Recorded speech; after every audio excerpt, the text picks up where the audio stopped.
Sears pertama kali bertemu Beryl pada usia 7 tahun karena kepala keluarga Onyx merupakan teman lama Marquis Bell, dan mereka kadang-kadang bertemu. Sears ingat pernah melihat ayahnya Beryl sekali, tetapi kepala keluarga Onyx tidak pernah membawa anaknya yaitu Beryl. Namun entah mengapa kepala keluarga Onyx membawa Beryl dan memperkenalkannya pada keluarga Marquis. Sears memandangi Beryl yang 10 tahun lebih tua darinya, meskipun lebih muda dari kakaknya. Usia yang dimiliki Beryl tetap saja jauh bagi Sears, dan saat itu Beryl adalah anak yang baik. Melihat Sears yang tertarik dengan Beryl, membuat kedua orang tua itu menyuruh mereka berdua untuk pergi bermain bersama. Mendengar perkataan dari para orang tua itu, membuat Beryl pergi bersama Sears dan berjalan-jalan di taman. Untuk penampilan Sears saat masih kecil mirip sekali dengan Sarah, tetapi Sears tidak pemalu. Sears memanggil Beryl dengan sebutan Opa. Sears memanggilnya untuk memberitahukan Beryl bahwa dirinya telah berhasil memanjat pohon untuk mengambil apel. Beryl yang mengetahui Sears yang berada di atas sebuah pohon menjadi panik seketika, dan meskipun Sears selalu berbuat nakal serta melakukan kesalahan, Beryl selalu tersenyum walaupun Beryl merasa terganggu dengan perbedaan usia 10 tahun. Tetapi Beryl menyayangi Sears seperti adik perempuannya. Kebahagiaan membuat waktu tak terasa jika waktu telah berjalan selama 1 tahun, dan tahun berikutnya keduanya menjadi lebih dekat lagi, yang membuat Sears lebih banyak mengikuti Beryl dibandingkan saudara-saudaranya sendiri. Namun, karena jarak antara perkebunan rumah mereka, membuat mereka berdua tidak dapat sering bertemu. Tetapi tetap saja, Sears ingin bertemu Beryl sesegera mungkin. Tak lama kemudian, kereta Onyx pun tiba, dan terdengar kepala keluarga Onyx yang mengatakan kalau dirinya tidak memiliki muka untuk ditunjukkan lagi kepada Marquis. Mendengar itu, Marquis Bell menyatakan kalau dirinya telah meminta kepala keluarga Onyx untuk tidak melakukan itu, karena Marquis Bell telah mengatakan hal yang dilakukan oleh kepala keluarga Onyx itu sangatlah berbahaya. Kepala keluarga Onyx pun menjelaskan bahwa pihaknya tidak mempunyai pilihan lain, dan dirinya tidak tahan mendengar hinaan yang ditunjukkan kepada keluarganya. Akan tetapi, Beryl dan Sears yang berada di dalam ruangan tersebut telah mendengar semua permasalahan itu, tetapi Sears adalah anak yang cerdas, jadi Sears memperhatikan Beryl. Namun Beryl juga sama dengan ayahnya yang telah memiliki ekspresi gelap, tetapi Beryl mencoba untuk tersenyum dan tertawa di depan Sears. Dan tak terasa 3 tahun telah berlalu sejak diskusi itu, namun hal yang mengenaskan terjadi kepada keluarga Onyx yang telah runtuh. Karena kepala keluarga Onyx telah tewas, sang persaingan memperebutkan tambang emas dengan perkebunan tetangga, membuat situasi berubah menjadi sebuah masalah besar. Karena sejak awal, semua orang berencana untuk menghancurkan keluarga Onyx, untuk melahap wilayah yang diperintah oleh keluarga bangsawan Onyx. Beryl yang sedang menundukkan kepalanya, dan Marquis Bell telah menyelenggarakan pemakaman untuk ayahnya. Karena itulah Beryl mulai berubah sejak saat itu. Dan sekitar waktu itulah obsesinya dengan Sears dimulai. Namun, setelah 4 tahun berikutnya, Beryl hanya mengayunkan pedangnya. Dan satu-satunya hal yang ada di pikiran Beryl selain pedang adalah Sears. Selain itu, Sears akan segera mengadakan upacara kedewasaannya, serta Marquis Bell secara serius mempertimbangkan untuk menikahkan Sears dengan Beryl. Namun masalahnya adalah Marquis tidak tahu jika obsesi Beryl sudah melampaui batas, sampai-sampai membuat Sears menjadi takut kepada Beryl. Namun tak lama kemudian, tibalah hari di mana upacara kedewasaan Sears dimulai. Dan para pemuda dari keluarga lain berusaha untuk mendekati Sears. Namun Beryl yang melihat mereka merasa kesal saat mengetahui para pemuda itu berusaha untuk menggoda Sears yang telah Beryl anggap sebagai adiknya. Beryl yang sudah tidak bisa menahan emosinya lagi membentang para pemuda itu, karena mereka telah berani menggoda adik tersayangnya. Beryl menghajar para pemuda itu hingga tak mampu berdiri lagi. Para pemuda ini meminta Beryl untuk mengampuni mereka. Namun Beryl dengan hawa membunuhnya menegaskan jika dirinya akan memotong lidah mereka jika berani menggoda adiknya lagi. Akan tetapi Sears yang baru menyadari kejadian Beryl yang telah menghajar para pemuda yang sebelumnya mendekatinya, berteriak memanggil Beryl dengan sebutan kakak. Beryl yang mendengar panggilan itu langsung menoleh ke arah Sears dengan tatapan tajamnya, yang membuat Sears merasa bahwa seseorang yang ada di hadapannya bukanlah seorang kakak yang dirinya kenal.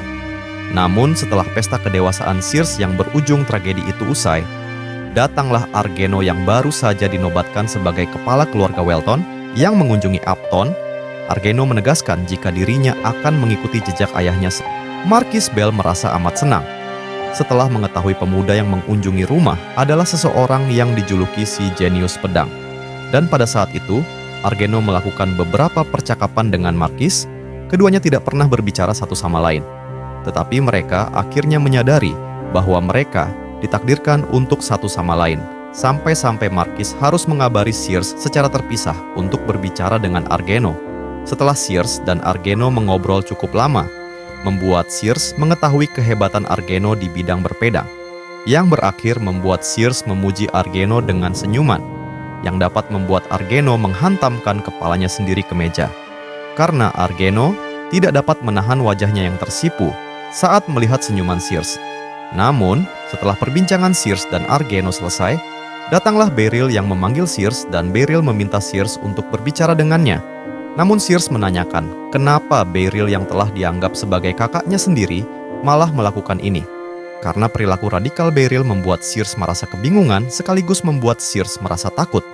Terlebih lagi saat Sears mengetahui sorot mata yang Beryl tunjukkan, seolah-olah Beryl tidak memandang apapun selain Sears. Namun Beryl tak memperdulikan apa yang Sears rasakan setelah melihat dirinya. Malahan Beryl menanyakan, bukankah Sears menyukai dirinya? Beryl menanyakan hal itu karena dirinya hanya menyukai Sears seorang saja. Namun Sears dengan tegasnya menjelaskan jika Beryl yang telah dianggap seperti kakak kandungnya sendiri malah mencoba mengurungnya. Dan Beryl juga berusaha menahan Sears untuk dirinya sendiri. Setelah mengetahui itu semua bagaimana Sears bisa menyukai seseorang seperti itu, memang penjelasan yang Sears berikan tidaklah salah. Tetapi Beryl menjadi marah setelah mendengar penjelasan dari adik tercintanya. Karena tidak dapat menahan amarahnya, membuat Beryl memegang tangan Sears dengan sangat erat, serta Beryl juga tidak sengaja membentak adiknya sendiri. Namun pada saat itu, Argeno yang kebetulan lewat di dekat mereka, berusaha menghentikan amarah Beryl. Beryl yang marah mendorong Argeno, tetapi tidak mudah untuk mengalahkan seorang Swordmaster, yang membuat Beryl tidak dapat mempercayainya. Namun, Beryl pernah mendengar bahwa Argeno disebut sebagai jenius pedang sejak usia muda, tapi Beryl tidak tahu seperti apa keterampilan yang dimiliki Argeno.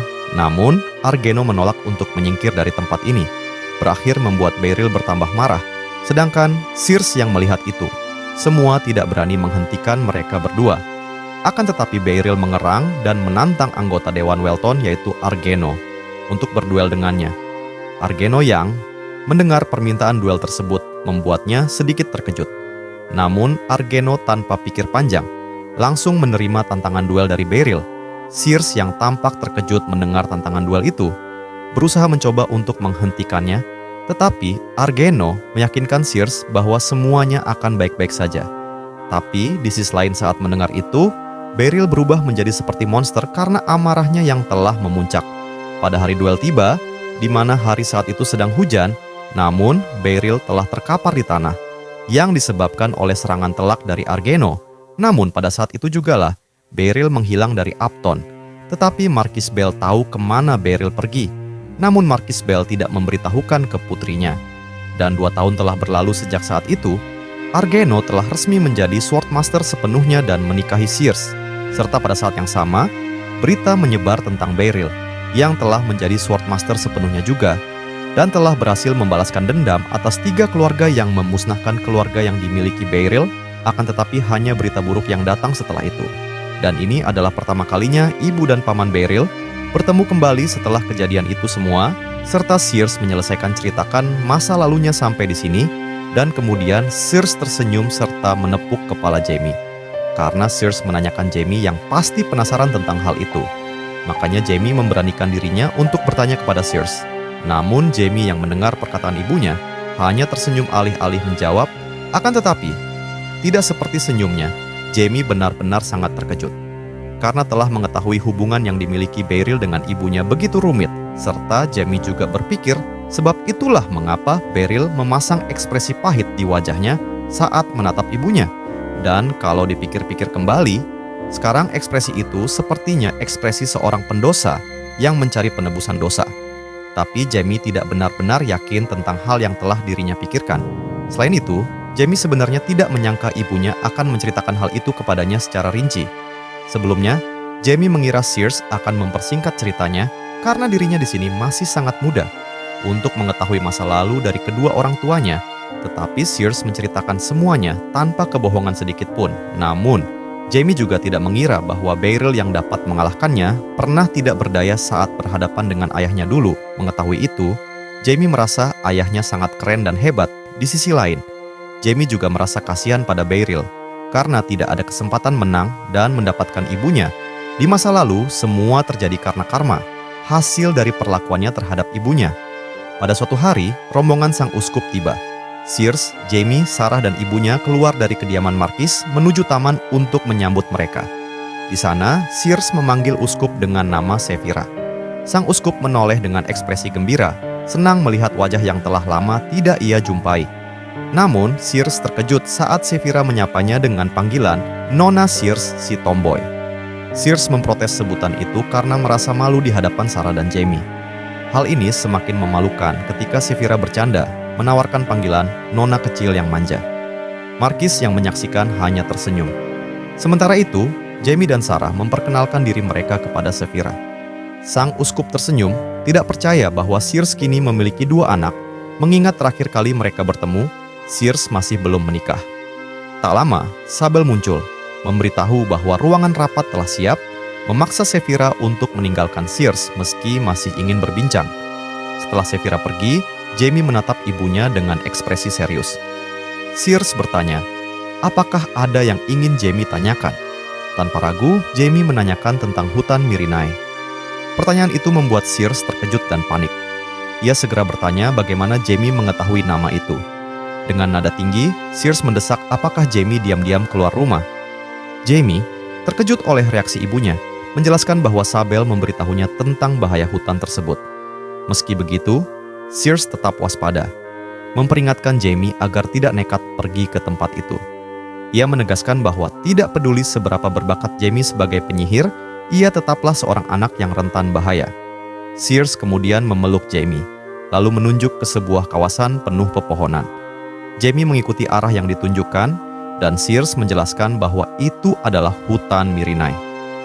Jamie terkejut menyadari letaknya begitu dekat. Sears kemudian bertanya apakah Jamie tahu tentang 6 tempat terlarang di dunia. Jamie mengaku pernah membaca tentang itu di sebuah buku kuno. Sears menjelaskan bahwa hutan besar Ariazat adalah salah satunya dan Mirinai merupakan bagian dari Ariazat. Tempat itu dipenuhi monster berbahaya, meskipun makhluk-makhluk itu tidak pernah keluar dari hutan. Dengan nada tegas, Sears kembali melarang Jamie untuk mendekati Mirinai. Meski Jamie mengangguk setuju, Sears tetap cemas mengetahui sifat anaknya yang penuh rasa ingin tahu. Kekhawatiran Sears terbukti benar. Pada malam hari, Jamie diam-diam pergi ke hutan Mirinai, ditemani oleh Bena. Jamie tersenyum puas, merasa semakin dekat dengan tujuannya. Namun, perjalanan mereka dihentikan oleh puluhan pasang mata merah yang bersinar tajam dari kegelapan, menatap lurus ke arah mereka. Jamie berdiri di pintu masuk hutan Mirinai. Senyumnya tipis meski hatinya berdebar. Dia yakin ini adalah hutan gelap yang disebut Dewi Piro. Namun, hawa dingin yang menyeruak seakan melarangnya melangkah lebih jauh. Di sisi lain, Bena, sahabatnya yang penakut, mendesak untuk kembali, memohon agar mereka tidak masuk lebih dalam. Tapi Jamie, dengan keyakinannya yang membara, memilih melangkah maju, membuat Bena tak punya pilihan selain mengikutinya. Langkah mereka penuh kehati-hatian. Jamie tahu, monster bisa muncul kapan saja. Benar saja, saat Jamie merasa tertabrak sesuatu yang tak terlihat, petir tiba-tiba menyambar, menghanguskan sosok monster yang menggunakan kemampuan tembus pandang. Belum selesai rasa terkejutnya, monster lain menyerang dari belakang. Namun Bena, yang biasanya takut, melompat dengan keberanian tak terduga. Dengan pukulan dan tendangannya, dia menghancurkan makhluk itu dengan brutal, membuat Jamie tak bisa menyembunyikan kekagumannya. Bena merasa kekuatan luar biasa mengalir di tubuhnya, tetapi Jamie segera menariknya pergi. Dia tahu, lebih banyak monster akan datang. Dengan kehati-hatian, mereka meninggalkan lokasi itu. Dari kejauhan, terdengar suara geraman monster lain yang sedang melahap mayat-mayat tadi. Setelah berjalan beberapa jam, Bena mulai mengeluh, mempertanyakan apakah ini benar-benar tempat yang dimaksud Dewi Piro. Jamie mengabaikan keluhannya, yakin bahwa hutan ini menyimpan rahasia yang harus dia ungkap. Namun, langkah mereka terhenti ketika tanah di bawah mereka terasa bergetar. Tiba-tiba, sebuah pusaran mana hitam muncul, menyeret mereka ke dalamnya dengan kekuatan luar biasa. Jamie berusaha melawan, tetapi tidak mampu. Dia hanya bisa pasrah saat dirinya dan Benna tersedot ke dalam pusaran misterius itu. Saat Jamie tersadar, dia mendapati dirinya masih hidup, meskipun bingung dengan apa yang terjadi. Sementara itu, Benna yang lebih dulu bangun, terlihat panik dan langsung memeriksa keadaan Jamie. Setelah saling menenangkan, mereka melanjutkan perjalanan hingga menemukan sebuah pintu kuno yang membawa mereka ke reruntuhan tua.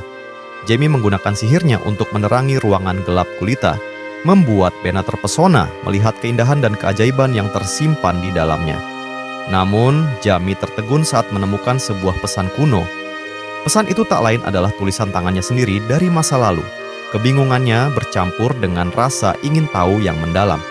Sementara itu, di tempat lain, seorang prajurit menemukan mayat misterius, identik dengan kasus pembunuhan di kota.